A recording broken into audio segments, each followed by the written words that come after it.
As an introvert, do interviews make you cringe? Make sure you check out this video to learn the essential tips you need to have successful interviews while still being yourself.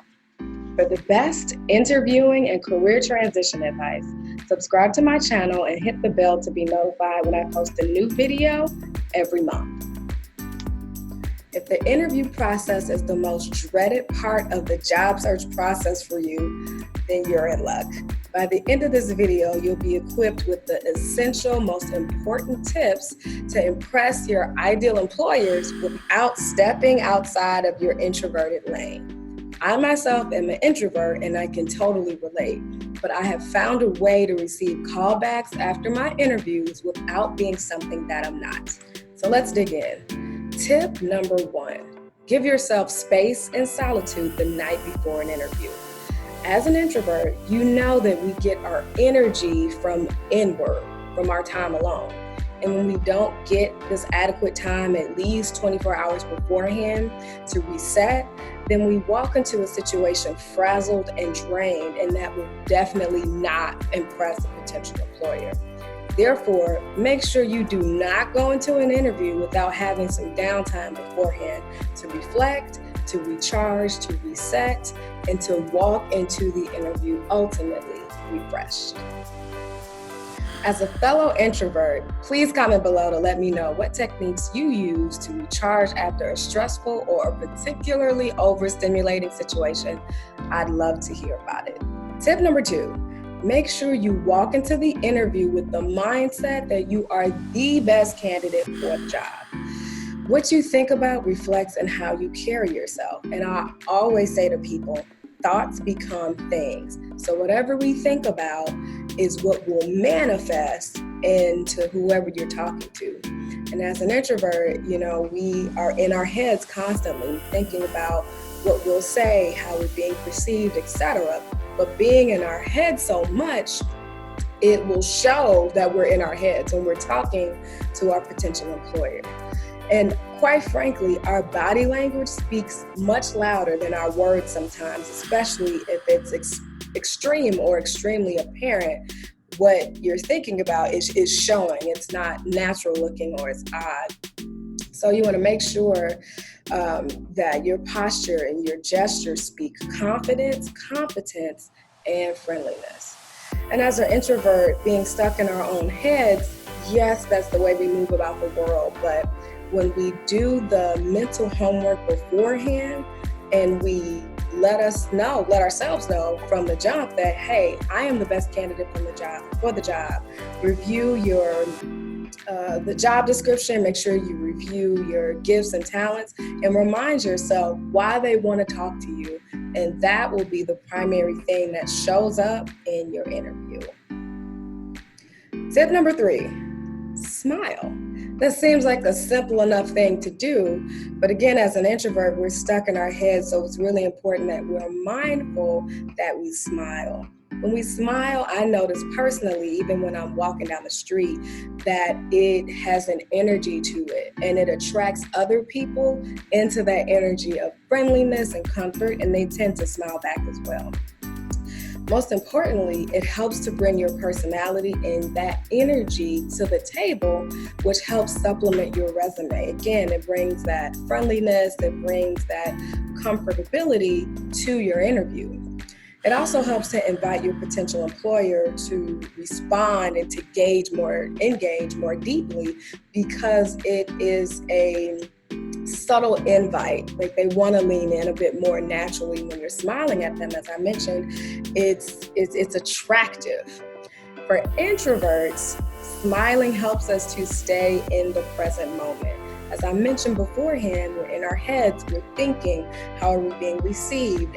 Everything that I studied about this job, like, let me make sure I say it, and etc. But when we smile, it helps to take our thoughts and our nervousness and kind of push it down, because it takes that energy to do that and to be in the present moment. And ultimately, it helps us to visibly not show how nervous we are when we smile. But with that being said, it's important to notice that with smiling, it helps ultimately to show who we are. But at the same time, you don't want to be smiling fake in a fake way, number one, or number two, in a way that's awkward. Or when you smile through the whole interview, you look a little crazy and unnatural. So for example, if you see me now and I'm smiling like this the whole time, it's forced. It's a forced energy and it's not comfortable. So make sure you smile very naturally, very softly, comfortably, without forcing it. If you haven't made it to the interview stage just yet, but you are still in the job search process, make sure you check out my video on how to write a professional cover letter that tells your story to help you get started. Find the link below in the description. Let's jump into tip number 4. Let your presentation speak for you. Anyone who knows me knows that I'm a marketing person with a marketing brain. I'm always thinking about marketing and presentation. So I want to pass that on to you and the importance of that. You, whether you realize it or not, or whether you're trying to do this on purpose or not, you are a walking billboard for yourself. Therefore, it's important for you to have great presentation. A great presentation makes a great impression. One thing, it communicates that you have a high standard, and employers need to know that because in interviews, they don't know how well you'll perform, so they're looking at every little piece that you give them to determine that. And a good presentation is definitely one of the things that they evaluate. You want to be sharp in how you dress and how you show up in your interview outfit, but you also want to be sharp in your presentation materials. So what are presentation materials? That's everything that you've submitted that they can see that's tangible. So your resume, your cover letter, your business cards, any body of work that you want to present, your fact sheet. Those are the things that you want to make sure are super clean, super sharp, in a way that will impress them. It should exude excellence, excellence, excellence. And by doing this, it's a great relief for the introvert because it takes the pressure off of you to perform. So there's something that's speaking for you without you having to speak, so to speak.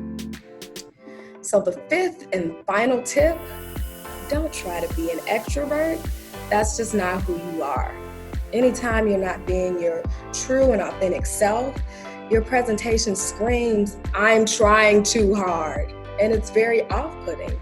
And ultimately, the interviewer won't get to know who you are when you're not being yourself. When you try to be an extrovert, it's awkward because it's just not naturally how you perform. What's sad about that is it makes everything awkward for everyone else in the room. So awkwardness turns into discomfort, which turns into a bad lasting impression for you.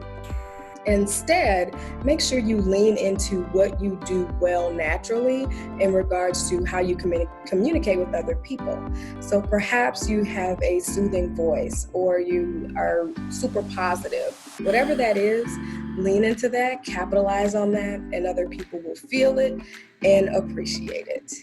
These are the 5 most essential tips that introverts need to get callbacks following their interviews. These tips should help you feel more comfortable in approaching your next interview to do your best and get that job ultimately. However, do you know how to avoid the biggest interview mistakes? Check out my blog post, the top 5 subtle but most costly interview mistakes, to make sure that you avoid these pitfalls. Also, I'd love for you to continue the conversation by joining my Facebook group, From Stagnant Job to Ideal Career, to learn more, to be around other like-minded individuals, and to stay abreast of everything that's career transition related. Remember, it's important for you to always stay on the up and up. If you like this video, let me know by hitting the like button, subscribing, but also sharing it with friends or other people you know that are in terrible or stagnant jobs and are looking for the best career transition. See you on the other side.